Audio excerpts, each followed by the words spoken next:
자, 이제는 이제 사업 시행을 위한 조치가 있겠죠. 그래서 이렇게 적으면 250페이지에 있는 것으로서 정비 사업 시행을 위한 조치가 있습니다. 자, 그러면 이 사업 시행을 위한 조치라고 썼지만 실질적으로 보면 사업 시행과 관련된 내용이다 이렇게 보시면 되겠습니다. 그래서 우선 정비 구역을 갖다가 분할할 수도 있습니다. 효율성을 위해서 분할하는 거죠. 그래서 우리는 정비구역을 갖다가 분할해서 할 수도 있겠고 때로는 결합해서 사업할 수도 있죠. 우리가 도시개발법에서 보면 분할한다면 특별한 규정이 없는 한 1만 제곱미터 이상이라고 그랬지 않습니까? 그죠? 근데 여기는 그런 규정은 없습니다만 뭐라고 되어 있냐? 하나의 정비구역을 둘 이상의 구역으로 분할할 수도 있고 서로 연접한 정비구역을 하나의 정비에 통합할 수도 있다 이렇게 나왔죠. 또 서로 연접하지 않은 둘 이상 또는 그 구역을 또는 정비구역 하나의 정비구역을 결합해서 할 수도 있다 이렇게 볼 수 있습니다. 그래서 그 내용 가지고 보시면 되겠고 두 번째는 이제 뭐가 있냐면 순환정비 사업 방식이라는 것이 있음을 알 수 있어요.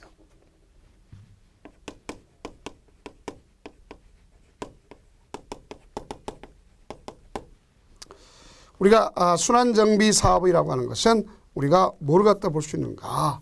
자, 여기 정비구역 있지 않습니까? 그럼 안과 바깥에 있는 것을 갖다 먼저 이쪽에 있는 주택을 활용하고 나가서 여기를 갖다 정비를 갖다 하고 또 여기를 갖다 계속 거주할 수도 있겠고 아니면 이쪽을 분양받을 수도 있게끔 하는 것을 이야기합니다. 자, 그래서 순환정비 사업인데요.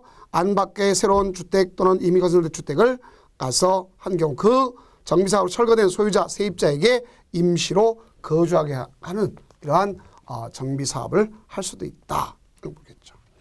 다음 임시 거주시설을 설치한다.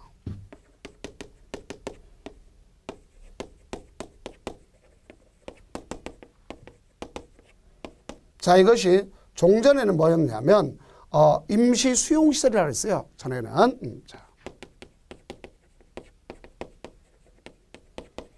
어감상 별로 안 좋아가지고 바꾼 게 똑같은 내용이지만 어감상 바꾼 거란 말이에요. 그래서 여기는 뭐냐 우리가 주거환경 개선 사업과 재개발 사업의 경우에 해당한다.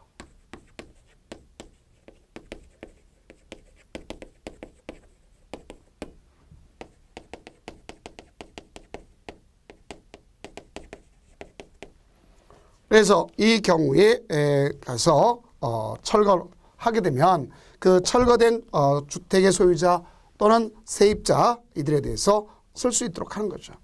아니면 여기다가 주면서 또 뭐 할 수 있냐 전세 같은 소위 자금을 갖다가 지원해 줄 수도 있도록 돼 있겠고 또 여기 보면 국유지가 있겠고요. 공유지가 있겠고 만약에 사유지가 있다. 그 이 땅을 갖다 쓸 수가 있습니다. 그 경우 국가 거나 지방자치단체는 국가와 지단체는 무상으로 쓰는 게 원칙입니다. 그러면 여기에 대해 나머지는 그 유상이 되는 걸 알 수 있겠지만 요 국가와 지방자치 무상입니다. 그럴 경우에 내가 쓰겠다 하면 거부할 수도 있지 않습니까? 그래서 법에는 제3자와 계약을 체결했다든가 알겠죠? 이런 걸 빼놓고는 원칙적으로 뭐 하지 못하도록 거부하지 못하도록 법에 명시되어 있습니다. 그래서 제3자 이미 매매계약 체결했다든가 사용신청 이전에 사용계획 확정됐다든가 또 제3자 이미 사용허가를 갖다 한 경우 이런 경우를 빼놓고서는 뭐 할 수 있느냐 가가지고 거부해서는 안 된다. 그걸 볼 수 있습니다. 그럼 이거는 또 나중에 썼으면 원상협 해줘야 되겠죠. 그래서 나중에 원상협은 사업 끝나고 나서 며칠 내? 30일 내 원상 회복을 해주도록 이렇게 돼 있다. 보겠죠. 다음 이제 토지 등의 수용 사용 문제 생깁니다.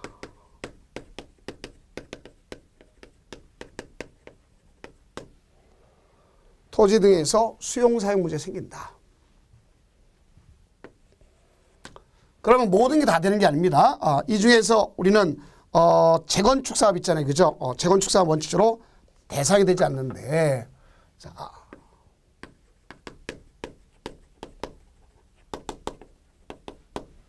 원래는 안 되지만 가능한 경우가 있을 수 있다. 이 경우가 바로 뭐냐. 천재 지변 등에 있어 긴급한 경우에는 가서 할 수가 있다. 할 수 있습니다.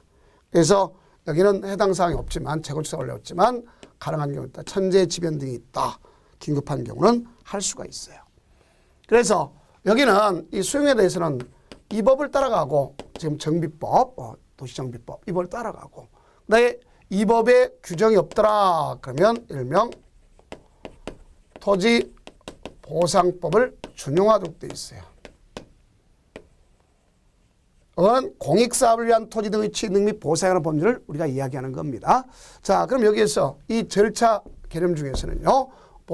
준용하지만 특례가 있다는 걸 여러분들이 이해해 주셔야 되겠죠. 이 절차 보면 국토장 공익사업이어야 되고 그중에 이제 뭐가 되면 그 사업 시행 인가를 갖다가 별도로 받아야 되는 거예요. 그리고 자율시행 1년인데 그렇지 않습니다. 여기는 자 우리가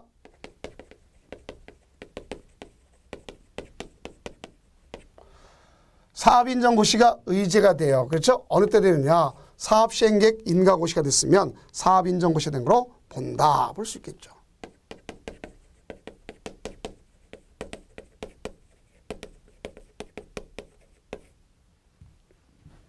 그럼 사업시행계획 인가고시 때 사업인정고시 된 거로 본다가 되는 거고 그 다음 재결신청은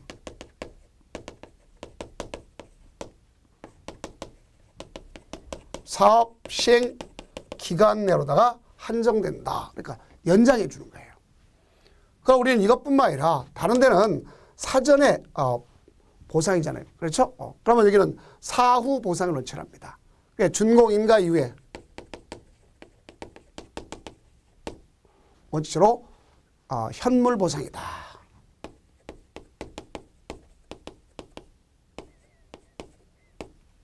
다른 데는 미리 주는 거예요. 미리. 그러나 여기는 우리가 사후에 하는 즉 우리가 사후 현물 보상이다. 이렇게 보시면 되겠습니다. 다음에는 뭐가 있다고 볼 수 있냐면 우리가 완화시켜 줄 수 있는 경우 있어요. 뭐가 있다고 볼 수 있냐면 세입자의 그 주거 이전비를 지급하거나 영업 폐지 또는 취업에 손실 보상하는 경우는 잘한 거죠. 그죠? 그래서 법이 정한 용적률의 125%까지 완화시켜 줄 수 있다. 이거 보겠죠. 다음 재건축 사업에 특례가 있다는 것을 알 수가 있겠죠. 자, 우리가 재건축 사업에 대해서는요. 이번에 법 개정된 것이 뭐냐. 매도 청구할 수 있는 경우가 있습니다. 자, 이제 재건축 사업.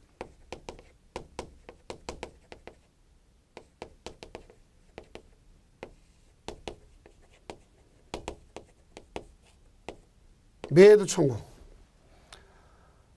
앞에서 어떤 경우 있죠? 조합 설립 인가 신청할 때 할 때 동의 어떻게 되지 않을까? 안 하면 매도 청구한다 했지 않습니까? 자, 그럼 여기도 마찬가지죠. 재건축 사업은 사업 시행자는 사업 시행계획 인가 고시가 있는 날부터 30일 이내에 거기 있는 사람들한테 미리 동의 여부의 회답을 요구할 수 있는 겁니다. 회답해 주세요. 자, 첫째가 바로 뭐냐? 조합 설립에 동의하지 아니한 자. 그렇죠? 매도 청구할 수 있다고 했죠. 두 번째는 시장 군수 등 주택공사 등 또는 신탁업자의 사업 시행자 지정에 동의하지 않은 자. 이런 사람 있지 않습니까? 가서 매도. 그럼 이 사람은 촉구받았다 그러면 가서 촉구받았다. 이게 없던 얘기죠. 자, 촉구한 날부터 2개월 내 회답해 주도록 되는 겁니다. 몇 개월 내? 2개월 내 주도록 되어 있다. 볼 수 있습니다. 그럼 2개월 내에 아무 소리가 없다면 이때는 가서 동의하지 아니의 뜻으로서 회답한 거로 본다. 그것을 꼭 이해하시기 바랍니다. 그럼 기간이 지나면 사업시행자는 그 기간이 만료한 때로부터 2개월 내 조합설 인가 또는 사업시행 지정자 동의하지 아니하겠다는 뜻을 회답한 토지 소유자, 건축물의 또는 토지만 소유자 이 사람들한테 뭘까요? 매도 청구할 수 있는 겁니다. 다음 또 하나는 이제 토지 분할이라는 게 있겠죠.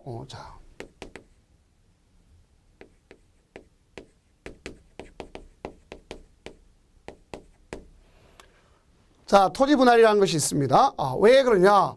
앞서 제가 그 재건축 사업의 경우 동의 요건 얻으려고 할 때 이렇게 했었죠. 앞에서 4개 동이냐 3개 동이냐 이렇게 했던 적 있지 않습니까? 만약에 이게 요 A, B, C가 아파트고 자 이게 상가다 그러면 결국 뭐가 될 거냐. 상가는 지금에서 좀 많이 좋아지. 옛날 같은 상가가 동의를 안 해줘요. 그럼 알박기 형태가 되는 거나 마찬가지예요. 그러면 우리도 자 여기는 사람한테 자 이게 원래 건축법상 대지분할 제한 기준이 있어요.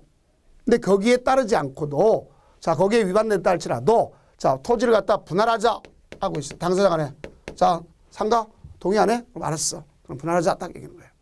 그다음에 두 번째는 이 분할을 갖다 하는 것을 볼 수 있겠고 그다음에 두 번째 중요한 부분이 되는 건 바로 뭐냐? 이걸 아셔야 되겠죠. 자, 안 한다. 협의해서 분할하는데 협의가 되지 않으면 법원에다 청구할 거 아닙니까?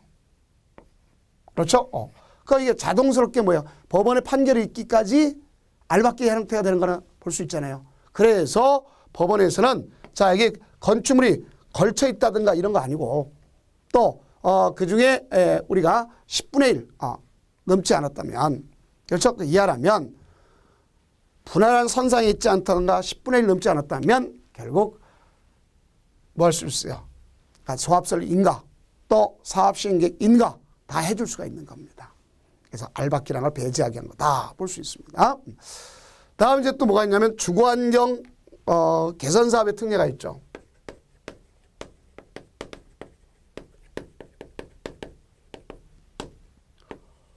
주거환경 개선사업의 특례가 대표적인 뭐가 있느냐 그랬을 때 여러분들 저속주민 집단지로 거주하는 곳 아닙니까? 그러니까 뭐가 있냐면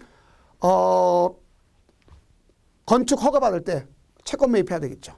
또 우리가 건축했으면 등기해야 될 거 아닙니까? 그럼 채권 매입해야 될 때 있죠. 그래서 우리가 오늘날 그 채권이 있는데 그 채권이 주택도시기금법에 의해서 1종, 2종 있죠. 그럼 1종은 강제소환 방식이죠. 각종 인허가나 등기, 등록 이렇게 할 때 뭐 한다? 채권을 매입하도록 돼 있지 않습니까? 여러분 주택 살 때 채권 매입했습니까? 안 했습니까? 자동차 살 때 매입했어요? 안 했어요? 했죠. 자, 그런 국민주택 채권이란다. 그런데 여기는 달동네는 너희들 봐주겠다 이렇게 해서 면제가 됩니다. 우리 공법시 유일하게 면제가 돼요. 그다음 두 번째는 도시 군 계획의 시설 기준 있잖아요. 그래서 주거환경 개선구역 안에 있으면 국토계획법에 있는 도시군계획시설의 설치 기준 규정에 관한 것을 따르지 않고 국토교통부령에 정한 바에 따르라 이렇게 되어 있습니다. 그다음 건축법 적용에 특례가 있다는 걸 알 수 있습니다. 자, 왜냐? 건축법상의 대지와 도로와의 관계 자 이런 걸 갖다가 그대로 쓸 수는 없지 않습니까? 그래서 그 내용이 있겠고 또 하나는 건축물의 높이 이런 경우 있습니다. 또 하나는 이 지역은 무슨 지역이죠? 달동네가 뭐하러 간 거죠? 잠자러 간 거죠. 따지면 무슨 지역이죠? 주거지역이죠. 주거지역 중에서도 정비 사업을 위한 거나 마찬가지니까 자 일반 주거지역이란 말이에요. 그럼 일반 주거지역에 2종을 원칙으로 한다고 생각하시면 됩니다. 몇 종? 2종. 자, 그래서 2종을 갖다 원칙으로 하는데 여기는 당의 그 정비 구역에 따라서 가서 하게 되면 일부 또 하게 되면 뭐가 될 수 있냐? 3종이 될 수도 있다를 볼 수 있습니다. 그래서 그 내용에 관한 사항은 따로따로 이제 정해서 볼 수 있습니다. 그래서 어떻게 보느냐? 자, 가서 세입자를 위한 대책을 가져다 세워줬다. 그러면 결론적으로 봤을 때 3종이 될 수도 있고 요 상세한 내용은 이제 우리가 문제풀이 가서 문제에서 정해지는 것을 알 수 있습니다. 왜냐하면 여러분들 수용했다. 수용을 했습니다. 그러면 우리가 왔을 때 수용 방식에 의해서 했다. 그러면 거기에서 세입자의 안정 대책을 해줬단 말입니다. 그러면 그만큼 해준 만큼 인센티브를 줘야 되겠죠. 그래서 3종이 되는 거다 하는 것을 알 수 있어요. 관리처분계획도 마찬가지입니다. 그러나 우리가 일반적인 환지 방식이라든가 개량 방식 이런 경우는 2종으로 다 봐주면 될 것이다. 그러면 그 중에서도 뭐가 있냐면 3종인데 자 기업형 임대주택을 갖다 줬다. 그럼 200세대 이상 줬다. 그럼 그럴 경우는 더 늘려줘야 되겠죠. 그래서 그럴 때는 준주거지역이 되는 거다 하는 것을 아시면 그 내용은 없더라도 여러분들 그렇게 기초적으로 생각해 두시기 바랍니다. 자, 다음 이제 그 밑에 있는 기출문제를 한번 보도록 해봅시다. 자, 19회 거죠. 도시 및 주거환경 정비법령상 정비사업 시행을 위한 조치 등에 관한 설명으로 틀린 것은 그렇습니다. 1번 사업 시행자는 주거환경 개선 사업 시행으로 철거되는 주택의 소유자에게 당해 정비구역 내외에 소재한 임대주택 등의 시설에 임시로 거주하거나 주택자금을 융자 알선을 위한 임시 수용에 상응하는 조치를 해야 된다. 맞죠? 그러다 이제 임시 거주시설이라 했죠. 앞에서 임시 거주시설 같은 의미나 똑같습니다. 자, 그다음 2번 국가가 시행자로부터 자 임시 수용시설, 자 임시 거주시설이죠. 같은 소리입니다. 필요한 건축물의 사용 승인 신청을 받았음에도 이미 그 건축물이 매매계약 제3자와 계약이 체결되어 있는 경우는 거절해야 하죠. 그때는. 그렇지 않으면 거절할 수가 없도록 되어 있는 겁니다. 네, 3번 주거환경 개선 사업에 따른 건축 허가를 받을 때는 주택도시기금법상의 국민주택 채권 매입을 하지 않습니다. 그래서 매입을 적용하는 게 매입하지 않는다. 그래줘야 되겠죠. 그래서 틀렸습니다. 다음 4번 정비사업 시행으로 인하여 전세권의 설정 목적을 달성할 수 없는 때에는 그 권리자는 계약을 해지할 수 있다. 맞죠? 다음 주택 재건축 사업 시행함에 있어서 조합설립 인가일 현재 조합원의 전체의 공동소유인 토지에 대해서는 조합원 토지로 본다. 맞습니다. 그래서 주택자만 빼세요. 그렇게 되면 되는 거다. 정답 3번입니다. 다음 이제 누가 있냐? 행불자죠. 행방불명됐다. 그래서 거기 보니까 뭐가 있냐? 소유자 확인이 불명확하다면 전국 배포의 2 이상 일간신문에 그렇죠? 2회 이상 공고하고 2회 이상 공고하고 그 공고한 날부터 30일이 지날 때까지 아무런 소리가 없단 말입니다. 그러면 결국 우리는 그 감정평가한 금액을 갖다가 법원에 공탁하면 된다. 뭐 하면 된다? 공탁하면 된다는 볼 수 있습니다. 자, 그러면 그것은 누구 것이 되느냐? 바로 앞서 했던 것처럼 조합설립 인가 현재 전체 그 공동소유인 토지 건축물에 대해서는 그 조합원의 소유 또 건축물을 본다는 거, 공유로 본다는 얘기겠죠. 그러면 이때 조합원 소유라는 것 갖다 관리처분 갖다 명시하도록 되어 있습니다. 자, 이걸 여러분들 이해해 두세요. 자, 다음은 이제 뭐가 있냐면 이런 걸 갖다 다 분양 신청 받아서 분양 신청 기한이 만료일을 기준점으로 해서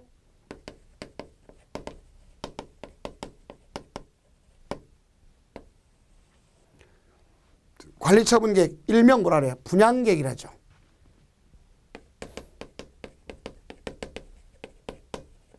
옛날 말로 하면 분양계획인 겁니다. 그래서 이 분양계획이 나와야 돼요. 그러면 제일 먼저 될 것이 뭐냐? 가서 신청 기간을 갖다 미리 통지해 줘야 되겠죠. 그러니까 이건 사업시행 인가받은 날부터 적어도 얼마까지 할 수 있느냐? 가서 120일 내 꼭 하셔야 돼요. 며칠 내? 120일 내예요.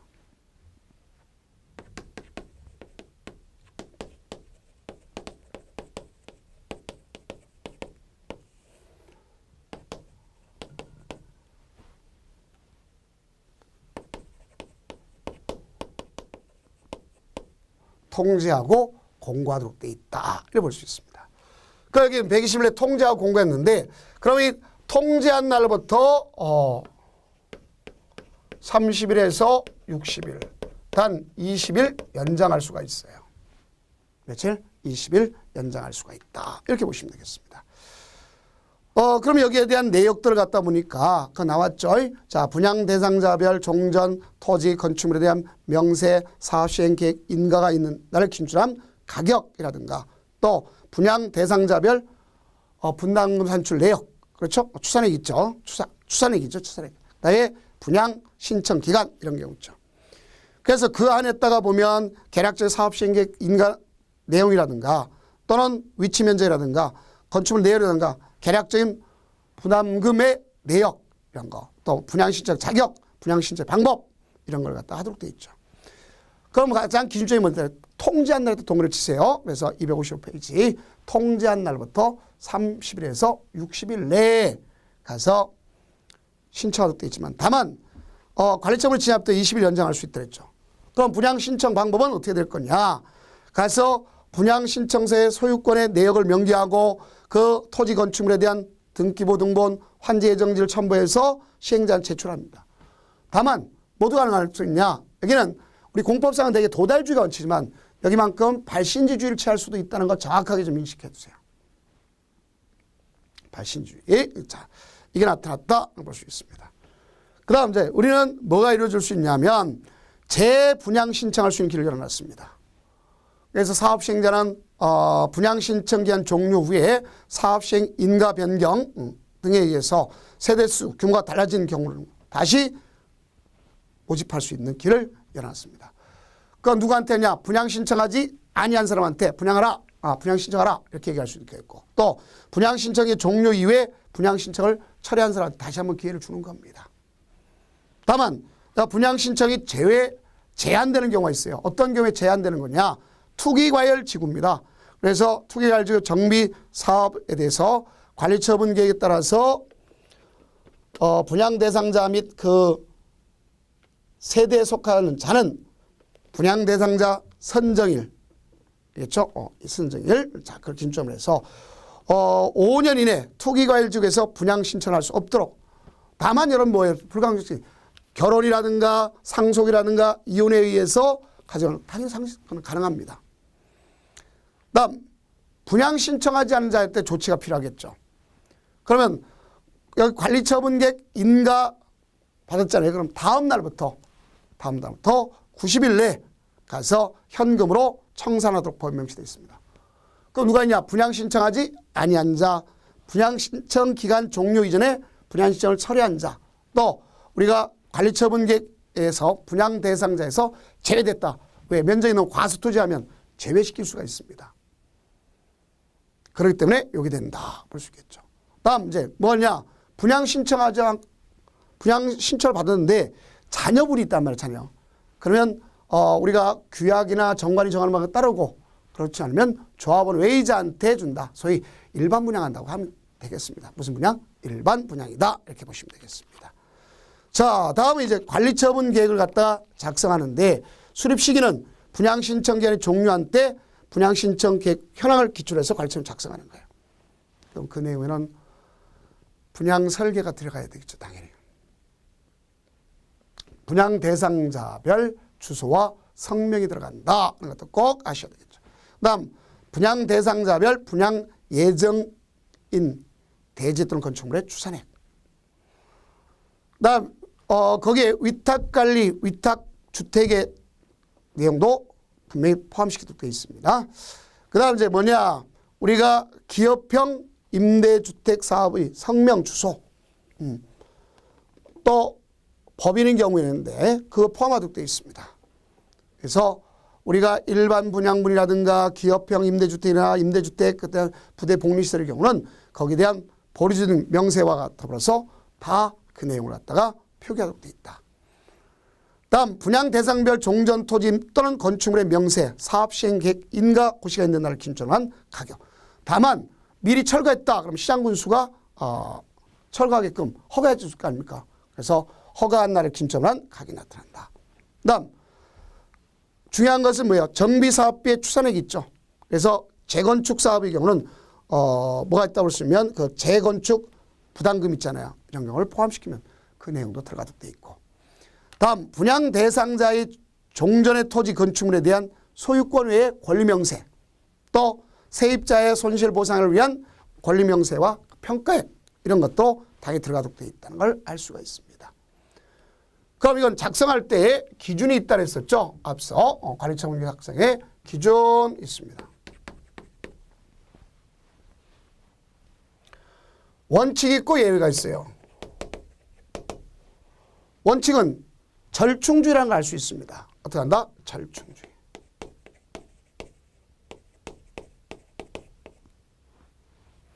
절충한다는 절충주의다 하는 걸 꼭 이해하죠. 그래서 여기는 뭐가 들어가느냐? 면적이 들어가요. 면적이. 그래서 꼭 아실 것이 면적, 이용상황, 환경 등을 고려하도록 되어 있습니다. 그래서 면적, 이용상, 환경 이 세 가지를 고려하도록 되어 있다는 걸 정확하게 좀 인지해 둬야 됩니다. 그러면 왜 그러냐? 제가 이거랑 구별할 것이 자, 도시개발법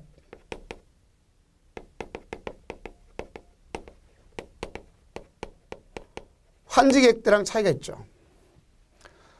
도시개발법의 환지계획도 역시 뭐라고 했어요? 원칙이 있습니다. 거기는 두 가지가 있죠. 자, 어떻게 하느냐? 거기는 위치, 지목, 면적, 그래서 지목적이라고. 위치도 들어가고 지목도 들어가잖아요. 여기는 면적만 들어가요. 그다음 또 뭐가 들어가냐? 거기는 토질, 토양의 질, 수리, 물의 이용 권리, 수리. 그다음 이용 상황, 환경 등이 있습니다. 그러니까 이게 우리가 그 중에 여기는 면적만이고 이용상 환경 이걸 고려하도록 되어 있다 볼 수 있겠죠. 그다음 예외가 있습니다.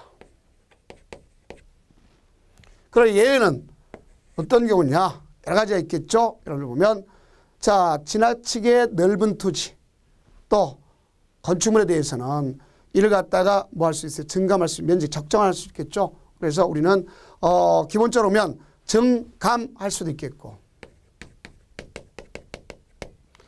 늘려줄 수도 있고 줄여줄 수도 있다 소리 아닙니까? 그 다음에 부지정할 수도 있어요. 저 부지정이란 건 안 줄 수 있다는 얘기입니다. 왜 그러냐? 과수에도 안 지지만 또 어떤 경우도 있냐면 정비구역 이후에 토지를 분할했다. 이 아저씨는 어떤 아저씨일까요? 따지고 보면 분할하게 되면 투기 세력을 생각할 수 있잖아요. 그래서 그런 사람들에서는 지정해 주지 않고 현금을 청산해 줍니다. 그걸 여러분들이 좀 이해해 두시기 바랍니다. 네, 우리는 지분권을 줄 수도 있습니다. 특히 우리가 하면 재해 또는 위생상 그걸 갖다가 견디기 위해서 크게 지면 한 사람한테 줄 수는 없잖아요. 그렇죠? 그래서 지분권으로 줄 수 있다는 것도 정확하게 좀 인식해 두면 되겠다. 자, 그러면 이럴 때 이것에 대해서 이런 기준은 언제를 기준으로 하느냐? 앞서 있죠. 분양계획이랑 분양신청 기한을 만료한 날을 기점으로 해서 설계해놔야 되겠죠. 그렇죠? 그거는 분양설계. 그래서 분양신청 기한을 만료한 기준점으로 해서 나타난다. 그러면 이제 이거 가지고 이 기준에서 공급해야 될 거 아닙니까? 그래서 여러분들 주택 공급에 관해서 원칙이 바로 뭐냐? 볼 수 있겠죠.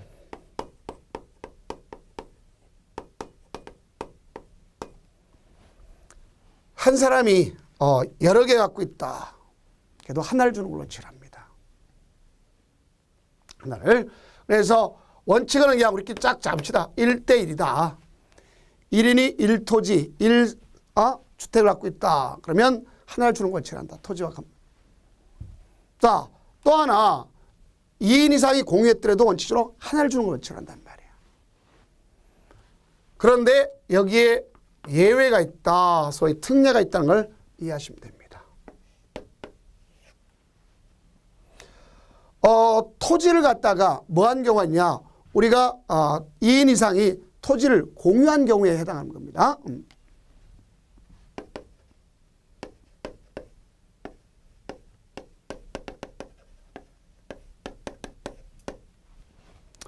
토지를 2인 이상이 공유했다. 그러면 조례가 정한 만큼 줄 수가 있다. 한마디로 지방으로다가 사람들이 인구가 빠져나가지 않습니까? 지방이 아니라 인구가 빠져나가면 그 존립 자체가 위태한 곳이 있어요. 그럼 우리 동네로 오세요. 내가 집 주겠습니다. 이렇게 얘기할 수도 있단 말입니다. 알겠죠? 자, 여기 오면 당신들 공유지? 그러면 일도 와라. 내가 줄게. 그럼 줄 수 있어요. 두 번째는 소유만큼이란 말이야. 소유한 만큼. 하나면 하나, 두 개면 두 개, 세 개면 세 개 이렇게 줄 수 있다는 얘기죠. 그래서 요 소유만큼 주는 것이 있습니다. 자, 그래서 그걸 가지고 교재 거 가지고 한번 보도록 해봅시다. 자, 그거 보면 첫째 그 257페이지 문 있죠. 자, B번에 있지 않습니까? 예외 B번. 과밀 억제권역에 위치하지 아니한 재건축 사업의 토지 등 소유자.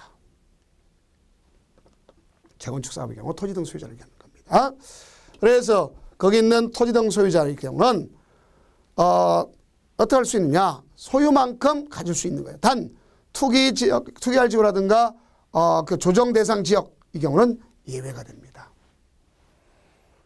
다음 두 번째 근로자, 소위 공무원의 근로자를 포함해서 숙소, 기숙사 등을 쓰겠다, 용도로 쓰겠다 하면 소유한 만큼 줘야 되겠죠. 그렇죠?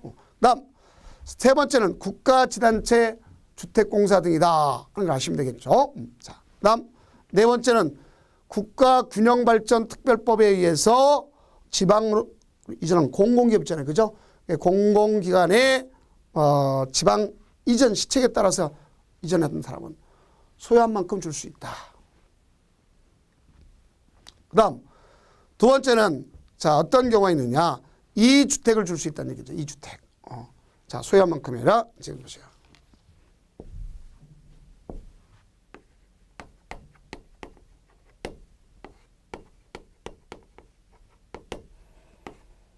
자, 이걸 우리가 주의해 보란 말이에요. 그래서 우리가 2주택이라는 건 이럽니다.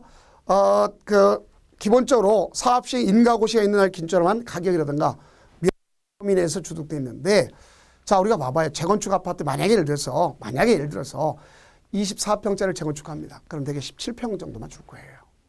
추가 분담금 내지 않으면.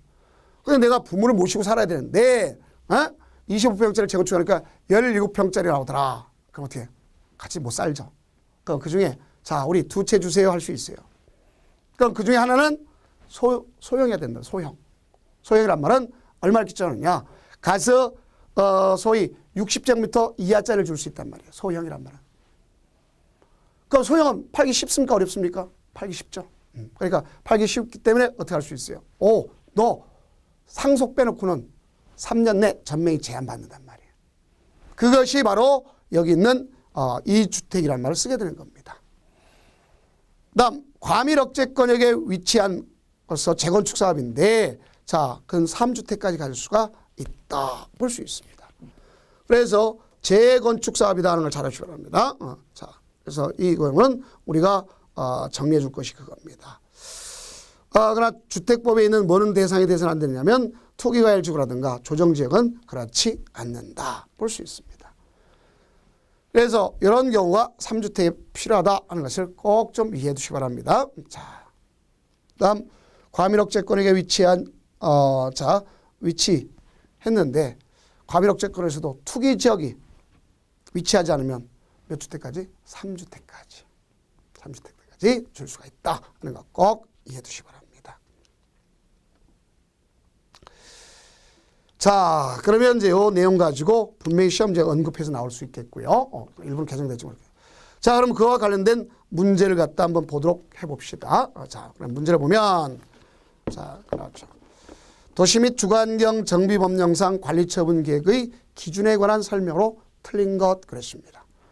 같은 세대에 속하지 아니한 2인 이상이 1주택을 공유한 경우에는 소유만큼 소유자 수만큼 주택을 공급한다. 자, 1번 틀렸네요. 같은 세대에 속하지 않은 2인 이상이 하나도 하나를 주는 걸 원칙으로 한다. 1대1이 아닙니까? 그렇죠? 다 틀렸습니다. 2번 지나치게 넓은 토지 또는 건축물에 대해서 필요한 경우는 이를 감소시켜 대지 또는 건축물의 적정 규모가 될 수 있도록 한다. 맞죠? 승감할 수 있게끔 되어 있다. 승감. 네, 3번 분양 설계에 관한 계획은 분양 설계는 뭐야? 분양 신청 기간을 만료한 날을 기준점으로 해서 한다 그랬죠? 자, 꼭 아시면 되겠고. 다음 4번 근로자 숙소 기숙사 용도로 주택을 소유하고 있는 토지 등 소유자에게는 소유한 주택 수만큼 공급할 수 있다. 맞습니다. 그렇죠? 맞네요. 다음 5번 너무 좁은 토지 또는 건축물이나 정비구역 지정 후에 토지 분할했다. 이 사람은 투기 세력을 했죠. 그래서 뭘 한다 했어요? 현금으로 줘야 될 거 아닙니까? 그러니까 이 사람들에 대해서는 원칙적으로 현금 청산해 준다는 것 아시면 되겠습니다. 자, 다음 이렇게 작성했잖아요. 그죠? 그럼 작성했으면 이거 가지고 뭐 받아야 되세요? 인가 받아야 되겠죠. 뭐 받는다? 인가. 그 인가는 누구한테 받느냐? 시장 군수 등한테 받도록 되어 있다는 걸 정확하게 아시면 되겠고, 그러면 뭐가 필요하냐? 공람에서 의견 청취를 하도록 되어 있습니다. 그럼 공람을 갖다 하려면 인가 신청 전에 관계서류 사본을 갖다 30일 이상 토지 등 소유자에게 공람합니다. 경미한 거 빼놓고는. 그러나 인가 여부는 관리처분계획 인가 여부는 신청한 날부터 30일 내에 하는 게 원칙이지만 다만 뭐가 있어요? 타당성이 이루어진다. 소위 우리가 했을 때 검증이 필요하다. 타당성 검증 같은 게 필요하다면 왜 주택공사 등 한국감정원 있지 않습니까? 인가 신청된 관리처분계획은 60일 내에 알려주도록 되어 있습니다. 60일 내에. 자, 그럼 여기서 이 인가 받으면 그 내용을 갖다가 고시하도록 되어 있죠. 또는 개별적으로 통지하도록 되어 있다는 걸 알 수 있습니다. 그러니까 이때 고시할 사항이 있죠. 고시할 요지. 고시 요지가 있습니다. 첫째는 대지 건축물의 규모 등 건축계획. 반드시 고시하도록 되어 있다는 것을 이해하시면 됩니다. 다음 두 번째는 분양 또는 보류지의 규모 등 분양계획.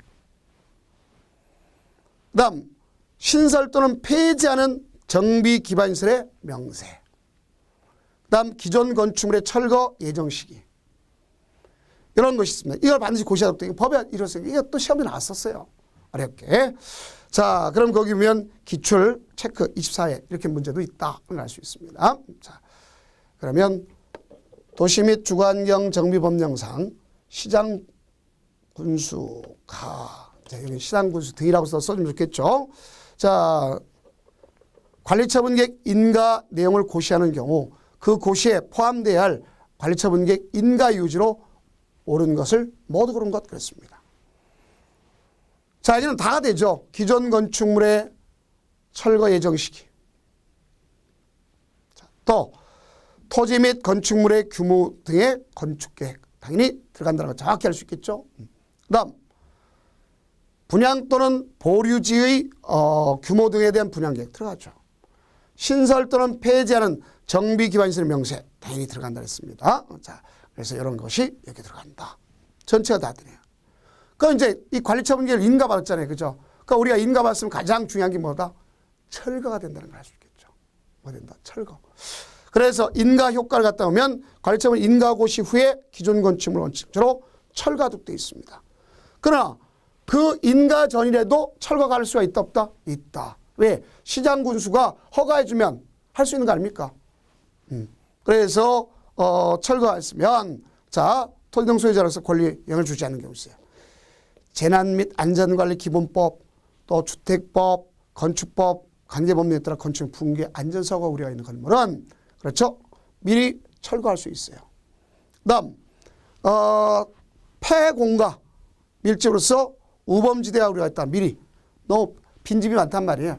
빈집 점기는 이제 어디서 건축법을 외우지만 여기도 있습니다. 이렇게 폐공가. 그랬으면 범죄 우범지대와 우려가 있다. 범죄 온상이 된다. 그러면 갖다 뭐 하자? 미리 철거하자 할 수 있습니다. 근데 철거를 갖다가 뭐 시키느냐면 시기적으로 제한받는 경우가 있습니다. 자, 엄동설은 내쫓으면 될까 안 될까? 안 되죠.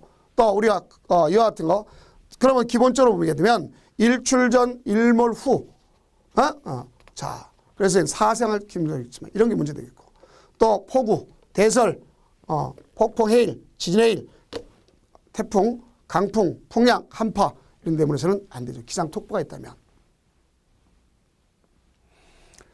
다음은 그 재해가 발생했다는 대상이 되지 않습니다. 또 필요하다고 시장군수가 별도로 시기를 갖다 산정할 수 있어요. 그러면 그럴 경우는 안 할 수 있습니다. 근데 이제 가장 중요 포인트가 되는 것이 바로 뭐냐 그런다면 이제 문제가 있는 것이 있어요. 그것이 바로 뭐냐. 자, 이런 걸 우리가 꼭 이해하시면 됩니다. 자, 임차권자 등을 갖다 보호해 줘야 될 것이 있어요. 그게 무슨 소리냐. 우리 교과서의 관점은 260페이지 지상권 등의 계약 해지라고 되어 있죠.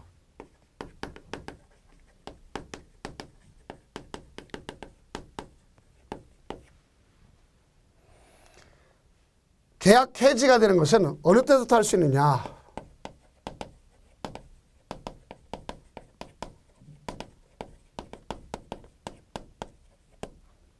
관리처분계획 인가고시가 됐다.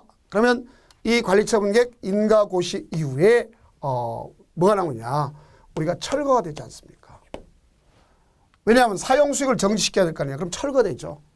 그럼 철거되면 가장 문제된 것이 방금 했던 이 사람들이 문제죠. 영유권자 보험은 생긴 거예요. 자, 한번 봅시다. 여기가 재개발 사업에 있는 건물이 있습니다. 이게 갑소유요. 그럼 을이 여기다가 전세권을 설정했어요. 그러니까 여기는 전세를 살면 자 여기는 뭐가 있냐? 전세보증금 있죠.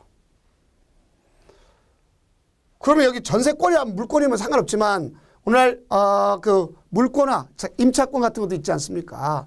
그러면 이렇게 돼서 이 사람은 지금 급하고 이 사람도 지금 돈이 여유가 없는데 자 여기 전세를 설정했는데 이 사람이 복도인지 몰라도 전세 계약 체결해서 6개월 만에 관리처분계획이 인가됐어. 그럼 만약에 예를 들어서 이곳이 주택이라면 이 사람은 가서 여기 임시 주거 시설 있잖아요. 그죠? 그 시설로 다 가야 되는 결국을 가져오잖아요. 그럼 우리 봐봐요. 인가받으면 철거하겠죠. 그러면 사용수익을 정지시킬 거 아닙니까? 그 여기 을은 갑한테 야, 너 보증금 돌려줘 하고 자 금전 반환 청구를 요구할 거 아닙니까?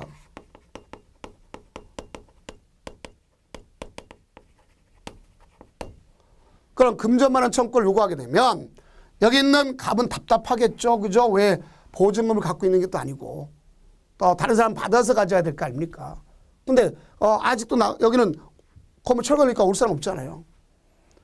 이렇게 되면 금전 반환 청구를 요구하는데 자, 이 금전 반환 청구를 갖다가 얘한테 요구했지만 얘가 안 들어준다면 여기에 누가 있느냐? 사업 시행자 있습니다. 그 사람한테도 청구 캔 할 수 있는 거예요. 했다면 여기 있는 이 시행자는 갑한테 구상을 요구할 거 아닙니까? 당신 그거 내가 돈 줬으니까 알겠죠? 나한테 돈 가져와 이렇게. 그러면 여기 있는 갑이 거의 안 줄 수가 있단 말이에요. 그 안 주면 여기는 어떤 경우냐? 앞서 뵀죠?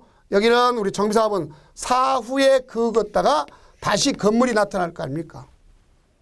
그럼 준공 인가 이후에 사후 현물 보상이잖아요. 사후에 현물 보상이니까 자, 안 줘? 구상이 응하지 않아? 그 이 건물에다가 압류하면 될 거 아닙니까? 알겠죠? 이렇게 되는 거 알 수 있어요. 그래서 요건데 그럼 이 중에 가장 문제되는 게 바로 뭐냐? 여기 갑이 자, 이 6개월이라고 하는데 자, 주택임대차보호법, 상가건물임대차보호법 알겠죠? 보면 최단기 규정 있잖아요. 그럼 최단기 규정을 주장한다면 여기 을은 임시거주시를 가야 돼. 그래서 법에 따라 미리 관리처분계획 인가고시 이후에는 최단기 규정을 적용할 필요가 없다. 이걸 미리 명문화시킨 거예요. 그걸 계약기간에 특례닥하는 걸 알 수 있습니다. 자, 그래서 이런 내용이라는 걸 정확히 인식하면 되겠고 그러면 거기에 의해서 이제 주택을 갖다가 모아두게 있느냐 가서 공급해 주는 거죠. 그래서 공급에 대한 내용은 차후에 이야기하면서 끝나도록 하겠습니다. 가장 중요한 그거죠. 관리처분 계획대로 주는 거예요. 네, 미분양됐다 그러면 일반 분양하는 거 아닙니까? 그렇죠? 여기 있는 거고.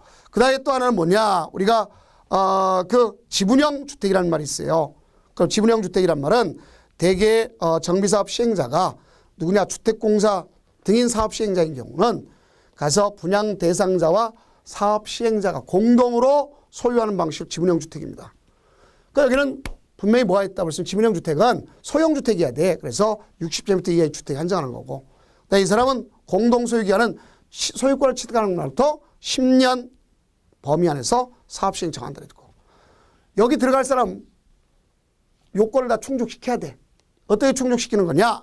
보면 산정한 종전 소유하던 토지 건축물 가격이 앞에 있는 60제곱미터 이하의 분양가 이하에 하는 사람이고, 그러니까 종전에 있던 주택이 지금 60세부터 받는 거 주택보다 가격에 싸야 된다는 얘기죠. 그 다음 세대주는 정비계획의 공람 공고 당시 정비구역에 2년 이상 실제 거주한 자. 투기 세력이 아니란 말이에요. 정비사업에 철거된 주택 외에 다른 주택을 소유하고 있지 않아야 된다. 이게 가장 중요한 겁니다. 그럼 앞에서 보면요. 어떤 사람이냐.